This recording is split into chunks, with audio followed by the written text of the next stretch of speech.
Hello नमस्कार साथियों, study 91 में मैं नीरज मिश्रा आप सभी का हार्दिक स्वागत करता हूं। दोस्तों, हम लोग बात कर रहे हैं आज इकोनॉमिक्स पर और आज आपका जो पहला टॉपिक है वह कंप्लीट हो चुका है। उसके क्यूज पर हम लोग उसके प्रैक्टिस सोल्यूशन पर बात करेंगे। तो आइए आज शुरू करते हैं। क्या है भारतीय अर्थव्यवस्था के परिचय, और भारतीय अर्थव्यवस्था के परिचय में आज आपका पूरा का पूरा टॉपिक हो चुका है कंप्लीट। और आज हम लोग यहाँ से प्रश्नों के बारे में बात करेंगे और आपने टेस्ट भी दिया होगा मे भी, तो आज हम लोग देखने का प्रयास करते हैं कि यहाँ से जो प्रश्न आपके एग्जाम में बनने वाले हैं वह कैसे बनते हैं। और प्रश्नों को एक बार आप एनालिसिस करिए और प्रश्नों को देखिए तो आपको खुद अंदाजा हो जाएगा कि आप किस हिसाब से प्रश्नों को लेकर के चल रहे हैं। तो चलिए शुरू कर लेते हैं एक अच्छा सा शानदार सा सेशन। और आज का पहला प्रश्न होगा आपका, देखिएगा, अर्थशास्त्र धन का विज्ञान है, यह कथन किसका है? अर्थशास्त्र धन का विज्ञान है, यह कथन किसका है? देखिए, किसने कहा कि अर्थशास्त्र धन का विज्ञान है? अब देखिए यहां से थोड़ा आपको चीजों को समझना पड़ेगा, ठीक है ना। किसने कहा कि आपका, तो अर्थशास्त्र धन का विज्ञान है। प्रोफेसर किन्स महोदय ने कहा, प्रोफेसर मार्शल ने कहा, एडम स्मिथ ने कहा, या जॉन मैथाई ने कहा? जॉन मैथाई या इसमें से ऐसे वह कौन से व्यक्ति हैं जिसको अर्थशास्त्र धन का विज्ञान कहा है? दोस्तों, इसका नाम है एडम स्मिथ का। यह कथन किसका है? एडम स्मिथ का। एडम स्मिथ की एक बहुत ही प्रसिद्ध पुस्तक है और उनके पुस्तक का नाम है द वेल्थ ऑफ नेशंस। पुस्तक का नाम क्या है? The wealth of Nations. और उस पुस्तक द वेल्थ ऑफ नेशंस में ध्यान दीजिएगा, द वेल्थ ऑफ नेशंस, और यह पुस्तक बनी कब? 1776 में बनी, 1776 में बनी वो पुस्तक। और उस पुस्तक का नाम है द वेल्थ ऑफ नेशंस। क्या नाम है? The wealth of Nations. The wealth of Nations के राइटर कौन है? एडम स्मिथ महोदय हैं। और उस द वेल्थ ऑफ नेशंस में एडम स्मिथ ने एक लाइन लिखी है और लिखा है, economics is the wealth of science.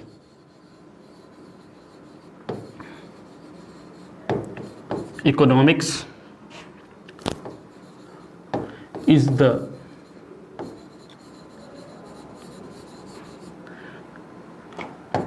wealth of science। क्या लिखा है?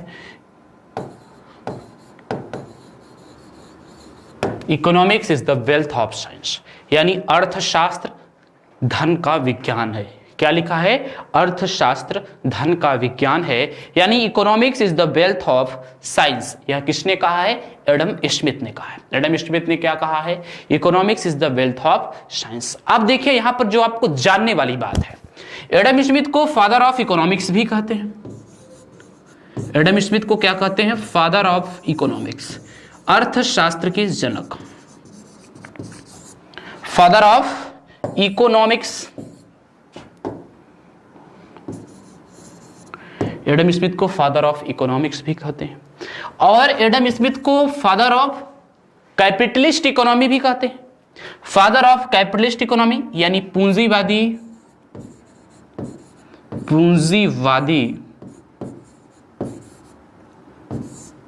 अर्थव्यवस्था का जनक, पूंजीवादी अर्थव्यवस्था का जनक। सारी बातें मैं आपको बता चुका हूं। पूंजीवादी अर्थव्यवस्था का जनक कौन है? तो एडम स्मिथ है, ठीक है। आइए थोड़ा प्रोफेसर किन्स के बारे में बात कर लेते हैं। प्रोफेसर किन्स महोदय 1928-29 के महान आर्थिक मंदी से निपटने का सिद्धांत दिया था और प्रोफेसर किन्स महोदय को मिश्रित अर्थव्यवस्था का जनक कहा जाता है। प्रोफेसर किन्स महोदय को मिश्रित अर्थव्यवस्था का जनक कहा जाता है।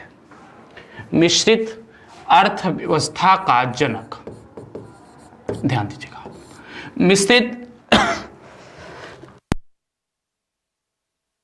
मिश्रित अर्थव्यवस्था का जनक। प्रोफेसर मार्शल को फादर ऑफ डिमांड्स लॉ, मांग का नियम किसने दिया? तो मांग का नियम दिया प्रोफेसर मार्शल ने। प्रोफेसर मार्शल ने क्या दिया? मांग का नियम, मांग का नियम। और मांग का नियम किसने प्रस्तुत किया था? तो मांग का नियम दिया था प्रोफेसर मार्शल महोदय ने। मांग का नियम किसने दिया था? मार्शल महोदय ने दिया था। जॉन मथाई यह भारत देश के वित्त मंत्री हैं और गणतंत्र भारत का पहला बजट इन्होंने पेश किया था। किसका किया था? गणतंत्र भारत का पहला बजट।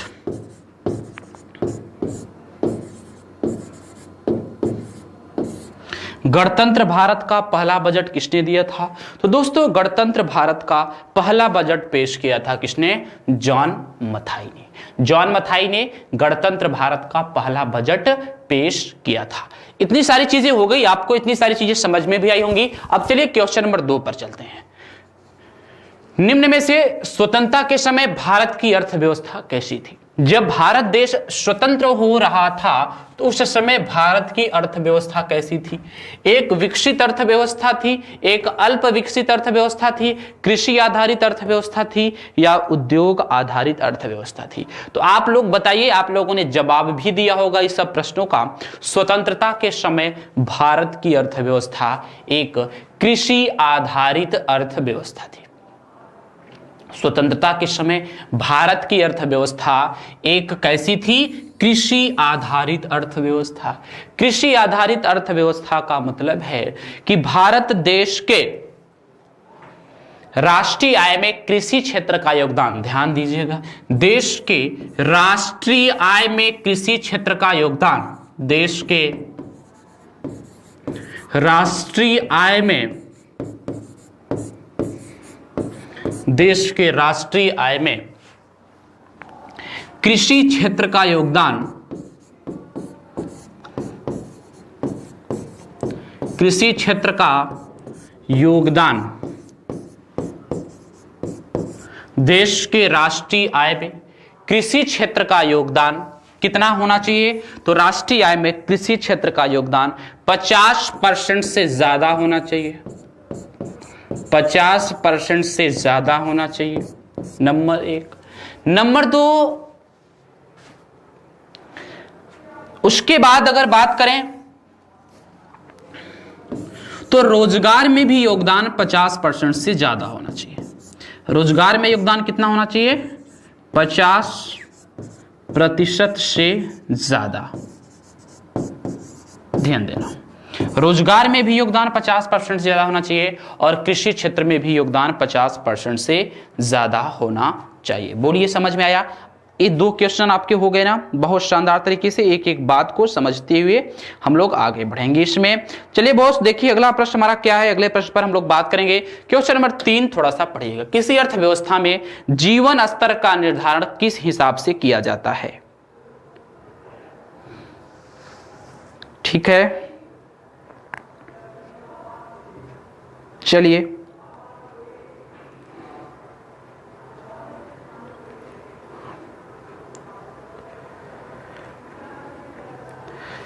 बताइए भैया, किसी भी अर्थव्यवस्था में जीवन स्तर का निर्धारण निम्न में से किस आधार पर किया जाता है?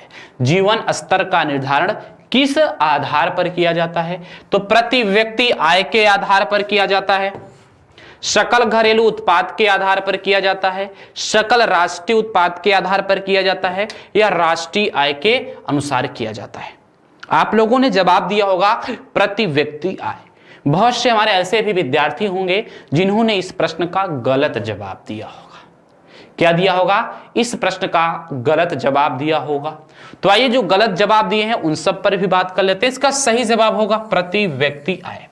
यार ये बताओ, आपके पास जितना पैसा आएगा तो आपकी लाइफ स्टाइल तो उसी के हिसाब से चलेगी, जाहिर सी बात है। आपका जितना जीवन स्तर होगा, जिस लेवल का आपका जीवन स्तर होगा, उसी के हिसाब से आपकी जिंदगी चलने वाली है, उसी के हिसाब से आपकी लाइफ चलने वाली है। तो जीवन स्तर का जो निर्धारण होता है वह प्रति व्यक्ति आय के ही हिसाब से होता है। अच्छा, ये प्रति व्यक्ति आय क्या होता है भाई? प्रति व्यक्ति आय क्या है? प्रति व्यक्ति आय क्या है? तो प्रति व्यक्ति आय का मतलब होता है प्रत्येक व्यक्ति के हिस्से में आने वाली संपत्ति, प्रत्येक व्यक्ति के हिस्से में आने वाली संपत्ति। प्रति व्यक्ति आय का मतलब होगा प्रत्येक व्यक्ति के हिस्से में आने वाली संपत्ति।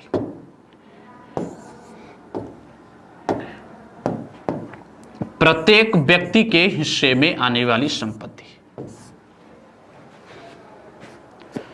प्रत्येक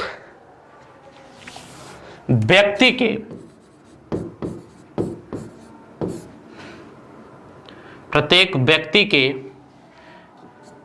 हिस्से में आने वाली संपत्ति। ठीक है, प्रति व्यक्ति आय का मतलब प्रत्येक व्यक्ति के हिस्से में आने वाली संपत्ति।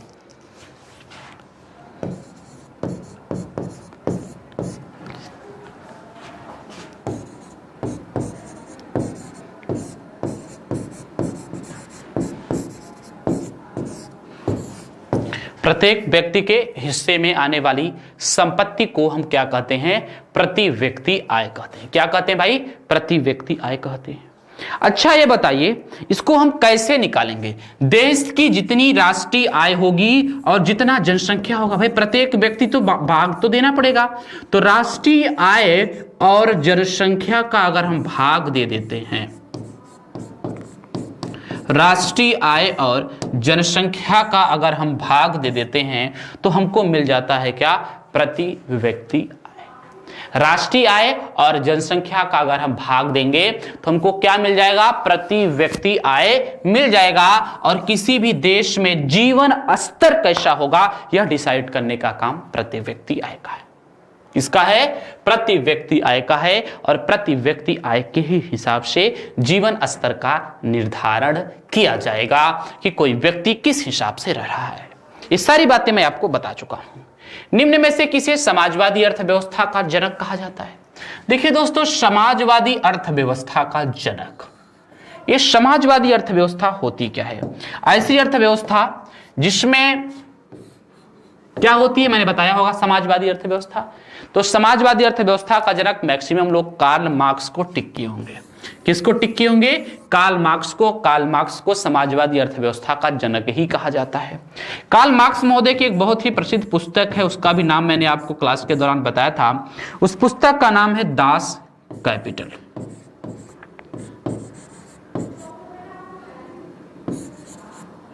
उस पुस्तक का नाम क्या है? Das Kapital. ध्यान दीजिएगा। तो कार्ल मार्क्स महोदय की बहुत ही प्रसिद्ध पुस्तक है दास कैपिटल।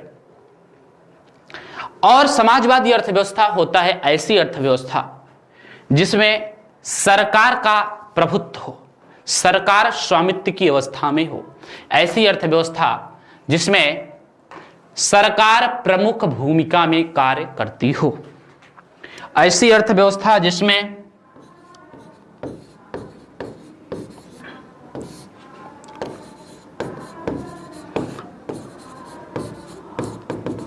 ऐसी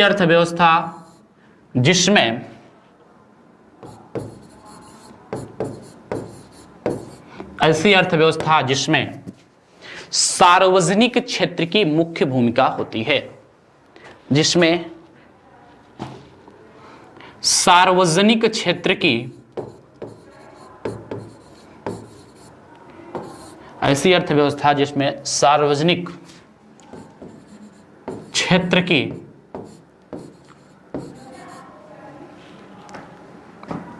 ऐसी अर्थव्यवस्था जिसमें सार्वजनिक क्षेत्र की मुख्य भूमिका होती है। ऐसी अर्थव्यवस्था जिसमें सार्वजनिक क्षेत्र की मुख्य भूमिका होती है उसे समाजवादी अर्थव्यवस्था कहा जाता है। उसे क्या कहा जाता है? समाजवादी अर्थव्यवस्था।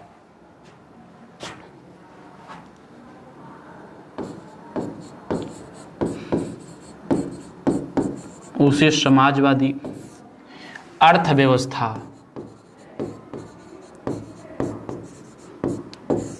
कहा जाता है। तो समाजवादी अर्थव्यवस्था किसे कहा जाता है? ऐसी अर्थव्यवस्था जिसमें सार्वजनिक क्षेत्र में सरकार की क्या होती है? मुख्य भूमिका होती है भाई। जिसमें सरकार की मुख्य भूमिका होती है उसको क्या बोलते हैं? समाजवादी अर्थव्यवस्था के नाम से जाना जाता है। चलिए अब ये थोड़ा सा हम लोग और आगे बढ़ते हैं, अगला प्रश्न देखते हैं, लेकिन उसके पहले थोड़ा सा यहां पर एक बात आपको और बता देना चाहता हूं। थोड़ा सा एक बात यहां पर और बता देना चाहता हूं कि क्या है चीजें, ध्यान दीजिएगा, थोड़ा समझना है भाई। प्रोफेसर एडम स्मिथ को पूंजीवादी अर्थव्यवस्था का जनक यानी कैपिटलिस्ट इकोनॉमी का जनक माना जाता है। पूंजीवादी अर्थव्यवस्था का जनक, तो पूंजीवादी अर्थव्यवस्था का जनक किसे माना जाता है? एडम स्मिथ को माना जाता है। प्रोफेसर किन्स महोदय को क्या कहा जाता है? प्रोफेसर किन्स महोदय को मिश्रित अर्थव्यवस्था का जनक कहा जाता है। किसका? मिश्रित अर्थव्यवस्था का जनक। प्रोफेसर किन्स महोदय को मिश्रित अर्थव्यवस्था का जनक कहा जाता है। चलिए अब देखिएगा क्वेश्चन नंबर 5 क्या है? द वेल्थ ऑफ नेशंस का लेखक कौन है? यह बहुत ही प्रसिद्ध पुस्तक है और यह पुस्तक द वेल्थ ऑफ नेशंस 1776 में प्रकाशित हुई। इस पुस्तक के लेखक कौन है? तो एडम स्मिथ है। एडम स्मिथ है। प्रोफेसर मार्शल ने मांग का नियम दिया है बाबू। प्रोफेसर मार्शल ने क्या दिया है? मांग का नियम। मांग का नियम क्या कहता है कि किसी भी वस्तु या सेवा की मांग बढ़ने पर वस्तुओं और सेवाओं के कीमतों में वृद्धि हो जाती है और मांग घटने पर वस्तुओं एवं सेवाओं के कीमतों में गिरावट हो जाती है। मांग बढ़ने पर वस्तुओं और सेवाओं के कीमतों में वृद्धि और मांग घटने पर वस्तुओं और सेवाओं के कीमतों में गिरावट। प्रोफेसर किन्स महोदय ने 1928-29 के महान आर्थिक मंदी से निपटने का सिद्धांत दिया था। किसने? प्रोफेसर किन्स महोदय ने। अगर हम रेगनर फ्रिश की बात करें दोस्तों, तो रेगनर फ्रिश अर्थशास्त्र में नोबेल प्राप्त करने वाले पहले व्यक्ति हैं। इनको 1969 में नोबेल पुरस्कार मिला है। अर्थशास्त्र में नोबेल पाने वाले पहले व्यक्ति। अर्थशास्त्र में नोबेल पुरस्कार पाने वाले पहले व्यक्ति हैं रेगनर फ्रिश। अर्थशास्त्र में नोबेल, अर्थशास्त्र में नोबेल पुरस्कार पाने वाले पहले व्यक्ति। अर्थशास्त्र में नोबेल पुरस्कार पाने, नोबेल पुरस्कार पाने वाले पहले व्यक्ति कौन है? अर्थशास्त्र में नोबेल पुरस्कार पाने वाले पहले व्यक्ति, इनका नाम है रेगनर फ्रिश। क्या नाम है? रेगनर फ्रिश। कब मिला था? 1969 में मिला था। दोस्तों नोबेल पुरस्कार की शुरुआत तो 1901 में हो गई थी, लेकिन अर्थशास्त्र को कब शामिल किया गया? अर्थशास्त्र को कब शामिल किया गया? तो यह 1968 में शामिल किया गया था। कब? 1968 में शामिल किया गया। दोस्तों आप लोग प्रिपरेशन करिए, अपनी तैयारी करिए, सफलता आपको निश्चित तौर पर मिलेगी। क्योंकि देखिए सफलता बिना परिश्रम के नहीं मिलती है और आपको 100% सफलता मिलेगी, यह मेरी जिम्मेदारी है। चलिए अगला देखिएगा क्या है। क्वेश्चन नंबर 6 आपके लिए। भारतीय अर्थव्यवस्था वर्णित की जाती है, मतलब भारत की अर्थव्यवस्था को किस रूप में हम मानते हैं?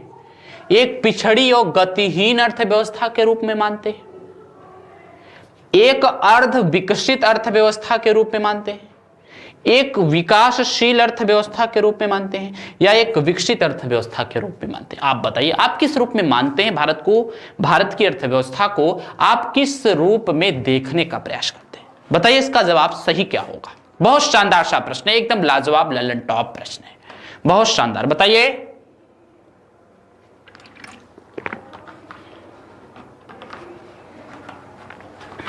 बताइए भैया इसका सही जवाब क्या है।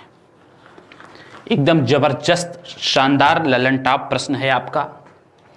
और यह एक पिछड़ी गतिहीन अर्थव्यवस्था नहीं है, यह एक विकासशील अर्थव्यवस्था है। विकासशील का मतलब होता है जो अपने देश का विकास करने के लिए तेजी से आगे बढ़ रहे हो। क्या? जो अपने देश का विकास करने के लिए, जो अपने देश का विकास करने के लिए, जो अपने देश का विकास करने के लिए, देश का विकास करने के लिए तेजी से आगे बढ़ रहे हों, जो अपने देश का विकास करने के लिए तेजी से आगे बढ़ रहे हों।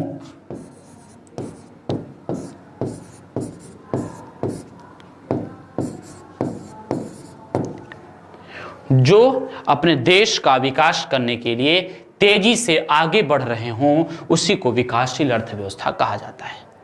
देखिए दोस्तों, विकसित अर्थव्यवस्थाओं में जैसे आपका संयुक्त राज्य अमेरिका है, जापान है, इंग्लैंड है, फ्रांस है,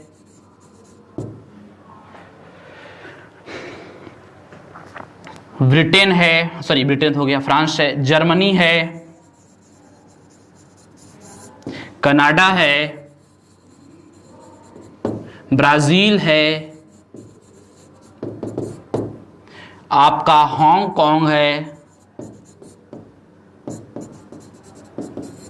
आपका नीदरलैंड है। तो ये सब बड़े देश, जो बड़े का मतलब जो विकास कर चुके हैं। अगला प्रश्न देखिएगा, क्वेश्चन नंबर 7 क्या कर रहा है? निम्नलिखित में से कौन सा लक्षण भारतीय अर्थव्यवस्था का नहीं है? ऐसा वह कौन सा लक्षण है जो भारतीय अर्थव्यवस्था का नहीं है? श्रम की न्यून कार्य क्षमता, प्रति व्यक्ति आय का कम होना, पूंजी निर्माण की न्यून दर, प्राकृतिक संसाधनों की कमी। तो कौन सा नहीं है? ध्यान दीजिएगा, अगर प्रश्न में कहीं भी निगेटिव प्रश्न पूछ रहा है तो उस पर थोड़ा सा आपको सचेत होने की आवश्यकता है, थोड़ा सा आपको सचेत होने की आवश्यकता है और आपको बताना होगा इसका जवाब। बताइए इसका सही जवाब क्या है? निम्नलिखित में से कौन सा लक्षण भारतीय अर्थव्यवस्था का नहीं है? श्रम की न्यून क्षमता भारत में है, प्रति व्यक्ति आय कम है, पूंजी निर्माण की दर कम है। भैया भारत में प्राकृतिक संसाधनों की कमी नहीं है।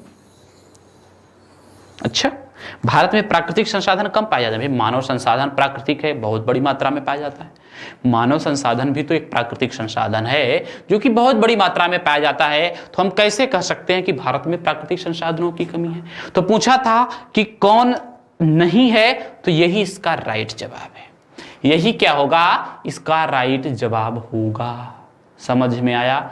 चलिए अगला प्रश्न आप बताइएगा क्या है? क्वेश्चन नंबर 7 का जवाब, भारत में बेरोजगारी से संबंधित मुद्दों का अध्ययन किया जाता है। याद करो वो लेक्चर, पहले या दूसरे लेक्चर में बात हुई थी कि बेरोजगारी से संबंधित मुद्दों का अध्ययन। देखिए भैया, दो ही मुद्दे हैं, दो ही अर्थशास्त्र है, आपके सामने भी लिखा है, आप देख सकते हैं। एक व्यष्टि है और दूसरा समष्टि है।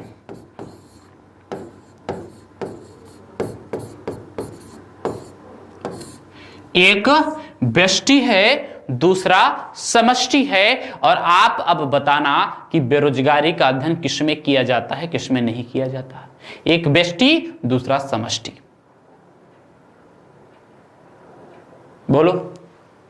अब देखो यहां से क्या चीजें आपको सीखने को मिलने वाली हैं।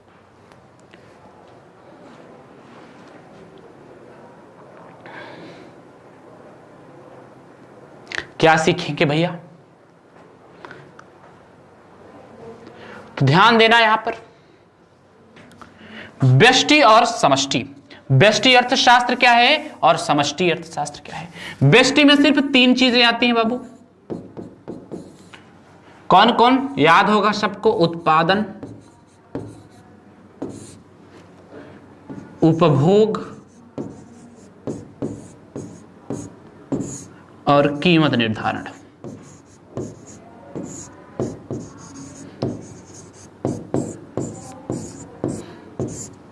उत्पादन, उपभोग और कीमत निर्धारण, यह व्यष्टि के 3 पार्ट हैं भाई।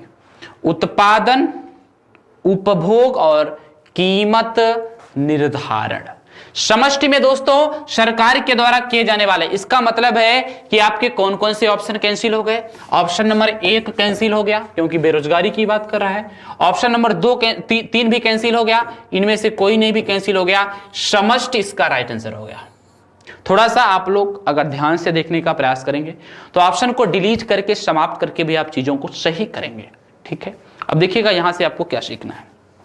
समष्टि स्तर पर सरकार के द्वारा जितने भी कार्य किए जाते हैं, बेरोजगारी सरकार के द्वारा किया जाने वाला कार्य है, दूर करने का काम है।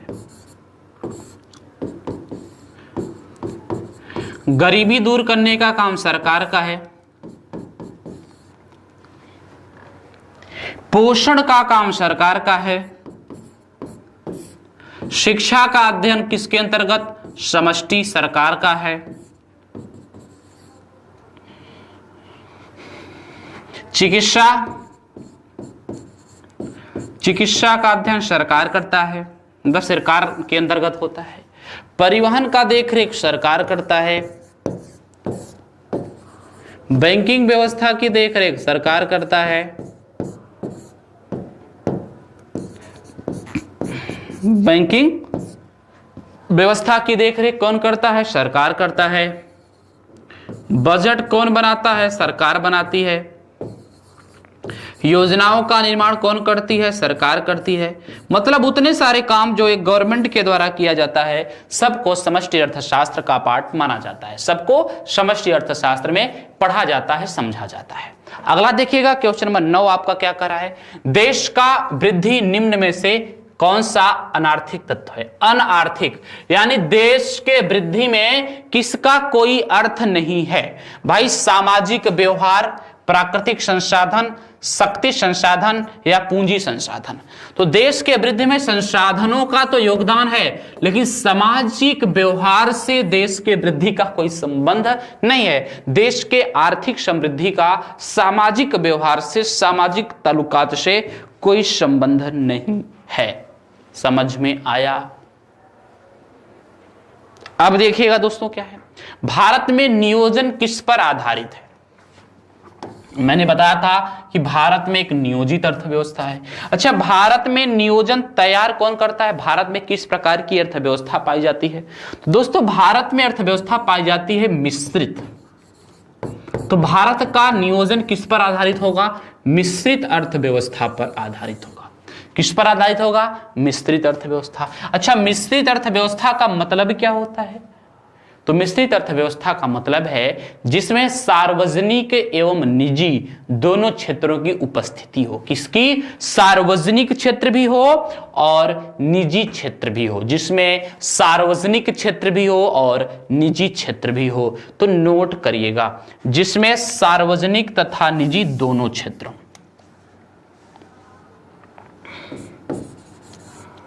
जिसमें सार्वजनिक तथा निजी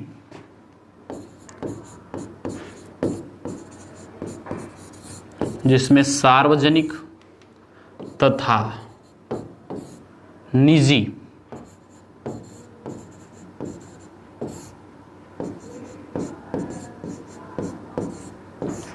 दोनों क्षेत्र पाए जाते हों,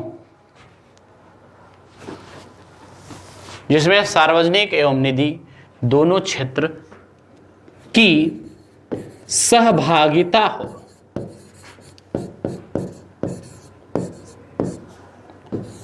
जिसमें सार्वजनिक एवं निजी दोनों क्षेत्र की सहभागिता हो, उसे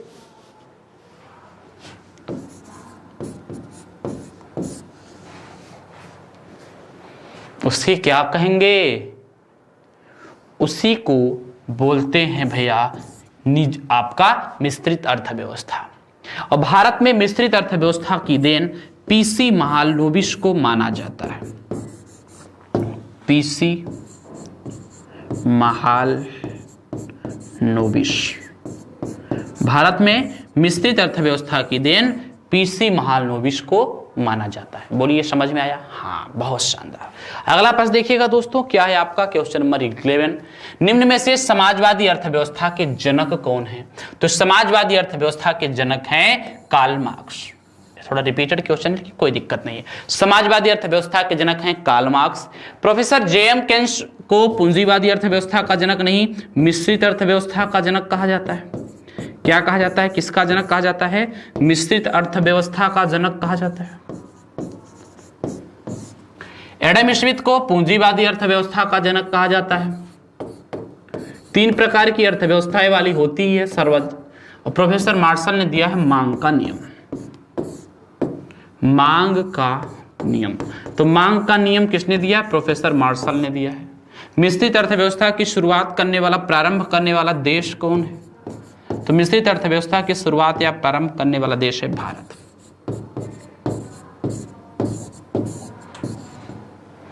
मिश्रित अर्थव्यवस्था की प्रारंभिक अवस्था में या शुरुआत करने वाला मुख्यतः देश का नाम कौन है? तो भारत है, जिसने सबसे पहले मिश्रित अर्थव्यवस्था की शुरुआत की।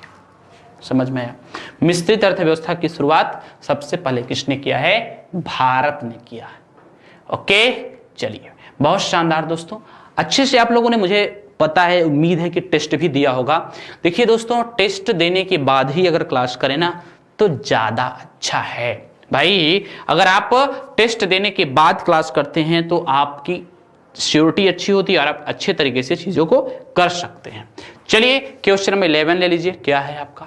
बाजार अर्थव्यवस्था वह होती है, वह होती है नहीं, बाजार अर्थव्यवस्था वह होती है जो सरकार द्वारा नियंत्रित हो, जो सरकारी नियंत्रण से मुक्त हो, अंतरराष्ट्रीय बाजार की शक्तियों से प्रभावित हो, या सभी सही हैं? बताइए इसका जवाब क्या है। बाजारू अर्थव्यवस्था क्या होती है? दोस्तों, बाजारू अर्थव्यवस्था का मतलब, मार्केटेड इकोनॉमी का मतलब होता है पूंजीवादी अर्थव्यवस्था। ध्यान दीजिएगा, पूंजीवादी अर्थव्यवस्था मांग एवं पूर्ति पर आधारित होती है, और मांग हम करने कहां जाते हैं? बाजार में करने जाते हैं, इसलिए इसको बाजारू अर्थव्यवस्था भी कहते हैं। किसको? कैपिटलिस्ट इकोनॉमी को। मतलब इस अर्थव्यवस्था में क्या होता है? निजी क्षेत्रों यानी प्राइवेट सेक्टर का बोलबाला होता है। किसका बोलबाला होता है? प्राइवेट सेक्टर का बोलबाला होता है, और यह सरकारी नियंत्रण से पूर्णतः मुक्त होती है। इसमें सार्वजनिक क्षेत्र या सरकार का नियंत्रण नहीं होता है, यह सरकारी नियंत्रण से मुक्त होती है। किससे मुक्त होती है बाबू? सरकारी नियंत्रण से मुक्त होती है यह अर्थव्यवस्था। समझ में आया? यह अर्थव्यवस्था क्या होती है? सरकारी नियंत्रण से मुक्त होती है। चलो अगला देखो क्या है भाई। अगला है पूंजीवादी अर्थव्यवस्था की प्रमुख विशेषता क्या है? पूंजीवादी अर्थव्यवस्था की प्रमुख विशेषता क्या है, यह आपको बताना होगा कि पूंजीवादी अर्थव्यवस्था की प्रमुख विशेषताएं क्या है। इसकी विशेषता में यहां पर कीमतें जो होती है निर्देशित होती है, यहां लोक स्वामित्व होता है, आर्थिक नियोजन होता है, या निजी स्वामित्व होता है। देखिए फिर बात आती है,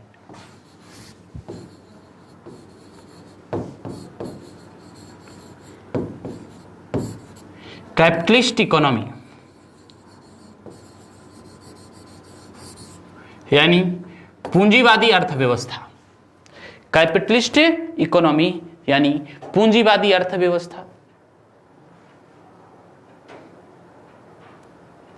अब पूंजीवादी अर्थव्यवस्था में निजी क्षेत्र का स्वामित्व होता है। देखिए उसमें लिखा भी है, और पहला ही लाइन जैसे ही डिफाइन मैंने आपको किया था पूंजीवादी अर्थव्यवस्था, अगर आपको याद हो तो सबसे पहले बात आई थी यही कि इसमें क्या होता है? निजी स्वामित्व होता है। पूंजीवादी अर्थव्यवस्था में क्या होता है? निजी स्वामित्व होता है।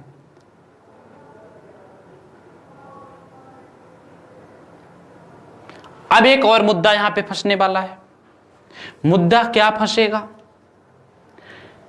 कि इसको प्रतियोगिता आधारित अर्थव्यवस्था भी कहते हैं, क्योंकि यहां पर एक से ज्यादा पूंजीपति होंगे। क्या कहते हैं इसको? प्रतियोगिता आधारित अर्थव्यवस्था।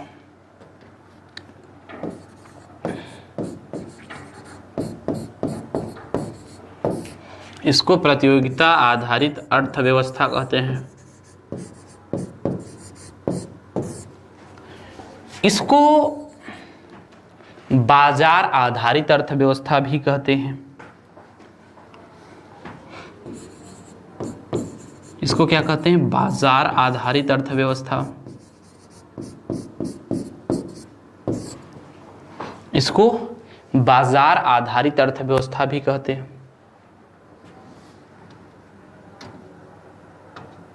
इसी अर्थव्यवस्था को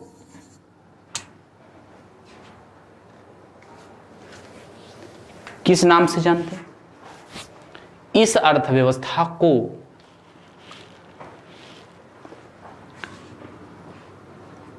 मांग एवं पूर्ति आधारित अर्थव्यवस्था भी कहते हैं। मांग एवं पूर्ति आधारित अर्थव्यवस्था भी कहते हैं।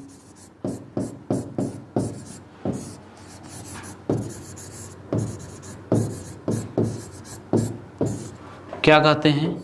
मांग एवं पूर्ति आधारित अर्थव्यवस्था। तो कुल मिलाकर इसमें क्या होता है? निजी स्वामित्व होता है। समझ रहे ना? देखिए, जो समाजवादी अर्थव्यवस्था होती है उसमें लोक स्वामित्व होता है। लोक मतलब वह पब्लिक सेक्टर की अर्थव्यवस्था है। मिश्रित अर्थव्यवस्था किसका उल्लेख करती है? अब बताइए, पढ़े हो ना भैया, तो सोचो और आराम से एक एक पॉइंट्स पढ़ा करो। कोई जल्दीबाजी में काम करोगे तो काम गड़बड़ हो जाएगा। भारी लघु एवं कुटीर उद्योग आपस में मिलकर कार्य करें। कृषि के साथ कुटीर उद्योग आपस में मिले, धनी और निर्धन मिले, या सार्वजनिक और निजी क्षेत्रों का सह अस्तित्व। तो भैया पूंजीवादी अर्थव्यवस्था नहीं कह रहा है, समाजवादी अर्थव्यवस्था नहीं कह रहा है, मिश्रित अर्थव्यवस्था कह रहा है। मिश्रित का मतलब मिलकर, और लेकिन चारों ऑप्शन में मिलने वाली बात है, लेकिन यहां मिलने का मतलब है किससे? सार्वजनिक और निजी दोनों क्षेत्रों का आपस में मिलन से। किसके किसके क्षेत्र का भैया? सार्वजनिक और निजी दोनों क्षेत्रों के आपस में मिलन से संबंधित है आपकी मिश्रित अर्थव्यवस्था। समझ में आया? चलिए अगला देखिएगा, क्वेश्चन नंबर 15 क्या कहता है। मिश्रित अर्थव्यवस्था चलती है मूलतः बाजार तंत्र के माध्यम से, केंद्रीय नियंत्रण तंत्र के माध्यम से, सरकारी नीति द्वारा नियंत्रित बाजार तंत्र के माध्यम से, सरकार की भागीदारी और नियोजन द्वारा निर्देशित बाजार तंत्र के माध्यम से। तो भैया बाजार तंत्र तो है, बाजार तंत्र है जिसका मतलब समाजवाद है, बाजार तंत्र है इसका मतलब पूंजीवाद है, और सरकारी भागीदारी इसका मतलब समाजवाद है। और जब दोनों मिल गए तो भैया इसी को कह देंगे क्या? मिश्रित अर्थव्यवस्था। जब दोनों मिल गए तो इसी को हम लोग बोल देंगे विस्तृत अर्थव्यवस्था। बहुत ही शानदार चीजें यहां से आपको मिलने पा रही हैं। चलिए अगला प्रश्न देखिएगा क्या है। किसने कहा था अर्थशास्त्र धन का विज्ञान है? भैया आ गया। किसने कहा था? तो एडम स्मिथ ने कहा था अर्थशास्त्र धन का विज्ञान है। किसने कहा था कि अर्थशास्त्र धन का विज्ञान है? तो एडम स्मिथ ने कहा था कि अर्थशास्त्र धन का विज्ञान है। अर्थशास्त्र क्या है? अर्थशास्त्र धन का विज्ञान है। यह बात किसी और ने नहीं, एडम स्मिथ ने कही थी। बहुत ही शानदार तरीके से चीजें होंगी। अब देखिएगा अगला प्रश्न क्या है, क्वेश्चन नंबर 17, अर्थशास्त्र का जनक किसे कहा जाता है? यह प्रश्न आपका नहीं था और यह आपको बताना होगा कि अर्थशास्त्र का जनक किसे कहा गया है। माल्थस को कहा गया है, या जेम्किंस को, या एडम स्मिथ को, या रिकार्डो को? तो अर्थशास्त्र का जनक किसको कहा गया भैया? जल्दी से बताइए सभी लोग। बहुत शानदार जवाब मिलेगा। अर्थशास्त्र का जनक किसे कहा गया है?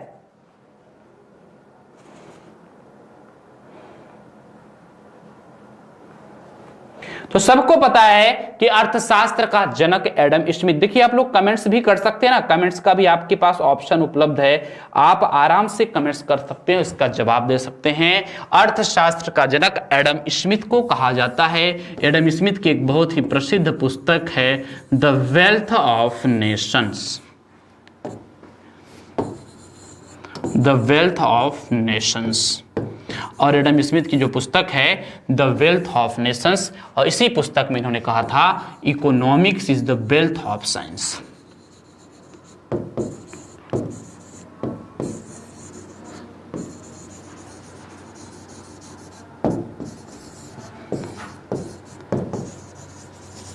Economics is the wealth of science, यानी अर्थशास्त्र धन का विज्ञान है। अर्थशास्त्र किसका विज्ञान है? तो अर्थशास्त्र धन का विज्ञान है। देखिए माल्थस ने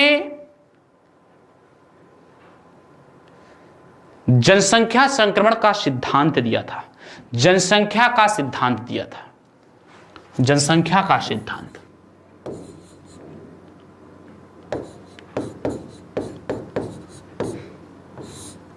जनसंख्या का सिद्धांत।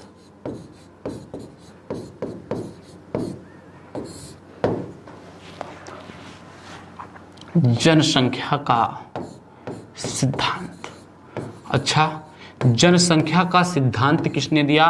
तो माल्थस ने। जेएम किंग्स महोदय को मिक्स्ड इकोनॉमी के बारे में जाना जाता है। किसके बारे में? Mixed economy. और मिक्स्ड इकोनॉमी के बारे में सारी बातचीत किसने किया है भैया? जेएम किंग्स महोदय को माना जाता है मिक्स्ड इकोनॉमी से संबंधित। अब देखिए अगला क्या आएगा, क्वेश्चन नंबर 20 आएगा। भारत में तृतीय क्षेत्र में क्या सम्मिलित किया गया है? बहुत शानदार पूछ लिया।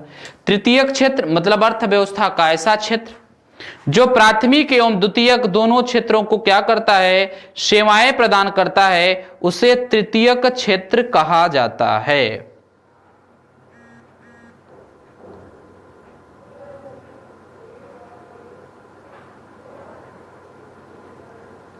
अर्थव्यवस्था का ऐसा क्षेत्र जो प्राथमिक एवं द्वितीयक दोनों क्षेत्रों को सेवाएं प्रदान करता है, उसे क्या कहा जाता है? क्या कहा जाता है?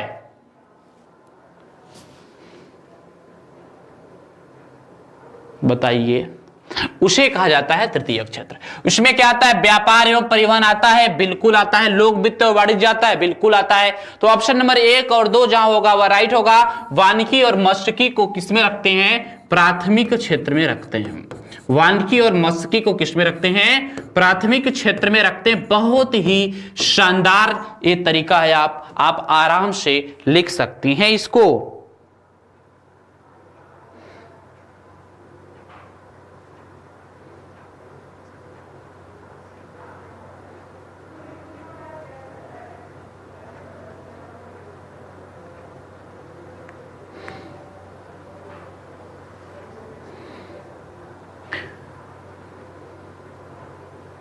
चलिए भैया अगला प्रश्न क्या है आप बताइएगा। क्वेश्चन नंबर 19 कह रहा है कि भारतीय अर्थव्यवस्था कैसी है?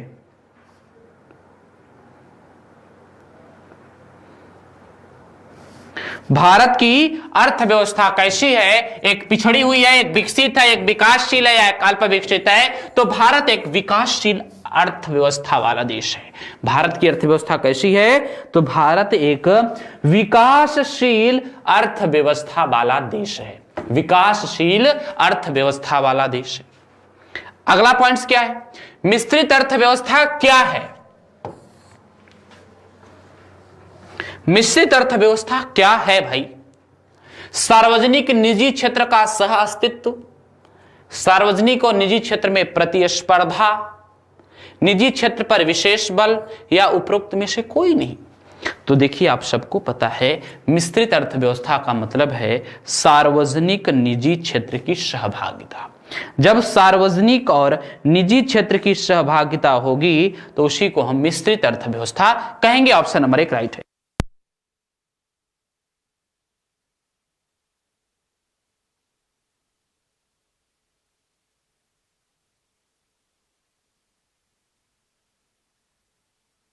ना। तो ऑप्शन नंबर 1 इसका राइट है, सार्वजनिक व निजी क्षेत्र का सह अस्तित्व, दोनों साथ साथ चलते हैं। अब देखिएगा अगला प्रश्न क्या है, भारत में सेवा क्षेत्र में क्या सम्मिलित है। फिर प्रश्न आ गया, सेवा क्षेत्र में खनन और उत्खनन, परिवहन और संचार, होटल, वानिकी। ध्यान दीजिएगा, खनन और उत्खनन को मैंने किसमें बताया था, तो प्राथमिक क्षेत्र में बताया था भैया। किसमें बताया था, खनन और उत्खनन को प्राथमिक क्षेत्र में बताया था। वानिकी और मत्स्यिकी को किसमें बताया था, प्राथमिक क्षेत्र में बताया था। आपका परिवहन है, संचार है, होटल है, यह दोनों किसमें आते हैं, यह दोनों सर्विस में आते हैं। किसमें आते हैं, सर्विस सेक्टर में आते हैं। ऑप्शन नंबर 2 और 3 मतलब ऑप्शन नंबर 2 इसका राइट जवाब है। समझ में आया। तो देखिए, यह प्रश्न खूब पूछा जाता है कि किस क्षेत्र का कितना योगदान, मतलब किस क्षेत्र में किसको रखा जाता है। प्राथमिक क्षेत्र में किसको रखा जाता है, द्वितीय क्षेत्र में किसको रखा जाता है, तृतीय क्षेत्र में किसको रखा जाता है, यह आपको खुद पता है। तो आप इस हिसाब से चीजों को करिए, ठीक है। तो चलिए क्वेश्चन नंबर 22 देख लीजिएगा क्या है, निम्नलिखित में से कौन सा भारत के सकल घरेलू उत्पाद में सर्वाधिक अंशदान प्रदान करता है, यानी देश की जीडीपी में किसका योगदान सबसे ज्यादा है, यह आपको बताना होगा। तो देखो 3 क्षेत्र हैं भाई भारत देश में, एक कृषि क्षेत्र है, ध्यान देना, एक कौन सा क्षेत्र है, कृषि क्षेत्र है, दूसरा कृषि नहीं लिखेंगे, प्राथमिक क्षेत्र, एक कौन सा क्षेत्र है, प्राथमिक क्षेत्र है, दूसरा द्वितीयक क्षेत्र है, तीसरा तृतीयक क्षेत्र है। इसको सेवा भी बोलते हैं, इसको निर्माण विनिर्माण भी बोलते हैं, उद्योग भी बोलते हैं, विनिर्माण या उद्योग, इसको कृषि या कृषि से संबंधित बोलते हैं। सबसे अधिक योगदान जीडीपी में इसका है, उसके बाद इसका है, उसके बाद इसका है। तो कौन सा सबसे नंबर 1 पर होगा, सर्वाधिक अंशदान किसका है, तो सर्वाधिक अंशदान सेवा का है, उसके बाद दूसरे नंबर पर इसका है और तीसरे नंबर पर कृषि का है, ठीक है। ये दोनों एक में ही आता है। अगला देखिए क्वेश्चन नंबर 23, निम्नलिखित में से किस अर्थव्यवस्था में सरकार निर्णय निर्माण प्रक्रिया में हस्तक्षेप नहीं करती है। तो आप ही बता दो कि ऐसी वह कौन सी अर्थव्यवस्था है जिसमें सरकार निर्णय निर्माण प्रक्रिया में हस्तक्षेप नहीं करती, बताओ ना। ऐसी वह कौन सी अर्थव्यवस्था है जिसमें सरकार निर्णय निर्माण प्रक्रिया में हस्तक्षेप नहीं करती है, बताइए ऐसी वह कौन सी। तो सरकार निर्णय निर्माण प्रक्रिया में हस्तक्षेप नहीं करती, किसमें, बाजार अर्थव्यवस्था यानी पूंजीवादी अर्थव्यवस्था में, पूंजीवादी अर्थव्यवस्था में, पूंजीवादी अर्थव्यवस्था में सरकार निर्णय निर्माण प्रक्रिया में क्या करती है, हस्तक्षेप नहीं करती है। सरकार किसमें निर्णय निर्माण प्रक्रिया में हस्तक्षेप नहीं करती, तो पूंजीवादी अर्थव्यवस्था में सरकार निर्णय निर्माण प्रक्रिया में हस्तक्षेप नहीं करती है, ठीक है। समझ में आया। चलिए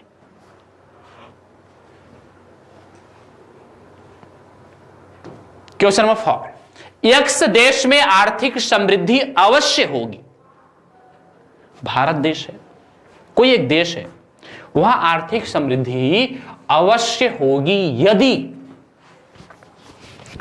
विश्व अर्थव्यवस्था में तकनीकी प्रगति होती है, या विश्व जनसंख्या में वृद्धि होती है, या विश्व अर्थव्यवस्था में पूंजी का निर्माण होता है, या विश्व अर्थव्यवस्था में व्यापार की मात्रा बढ़ती है। विश्व अर्थव्यवस्था में व्यापार की मात्रा बढ़ती है। दोस्तों जब पूंजी निर्माण होगा तो वह अवश्य ही क्या करेगा, विकास करेगा। समझ में आया? जब पूंजी निर्माण होगा तो वह अवश्य ही क्या होगा, वह देश विकास करेगा। तो आज की सेगमेंट का आखिरी प्रश्न है आपका, क्या है, निम्नलिखित में से कौन सा भारतीय अर्थव्यवस्था का प्रमुख लक्षण है? पूंजीवादी, समाजवादी, मिश्रित। तो भारत एक मिश्रित अर्थव्यवस्था वाला देश है। भारत कैसा अर्थव्यवस्था वाला देश है? मिश्रित। पुनः जाते जाते आपको बता दूं कि पूंजीवादी, याद रखिएगा बहुत पूछा जाता है, पूंजीवादी अर्थव्यवस्था के जनक है एडम स्मिथ। समाजवादी अर्थव्यवस्था के जनक हैं कार्ल मार्क्स। कौन? Karl Marx. मिश्रित अर्थव्यवस्था के जनक कौन है? मिश्रित अर्थव्यवस्था के जनक हैं प्रोफेसर किन्स। कौन है? तो मिश्रित अर्थव्यवस्था के जनक हैं प्रोफेसर किन्स। ओके दोस्तों, तो देखिए आज ये आपका क्लास यहीं पे समाप्त होता है। आपका पहला टॉपिक क्रैश कोर्स में भारतीय अर्थव्यवस्था का परिचय इंडियन इकोनॉमी के हिसाब से कंप्लीट हो चुका है। और अब हम लोग जो बात करने वाले हैं वह हम लोग बात करेंगे किस पर, बताइए? हम लोग अब बात करेंगे, आपका बहुत ही शानदार टॉपिक होगा बैंकिंग व्यवस्था पर, वो होगा अगले लेक्चर से। तब तक के लिए अपना ध्यान रखिए, अपनी पढ़ाई को अच्छे तरीके से करते रहिए। Thank you, best of luck, जय हिंद।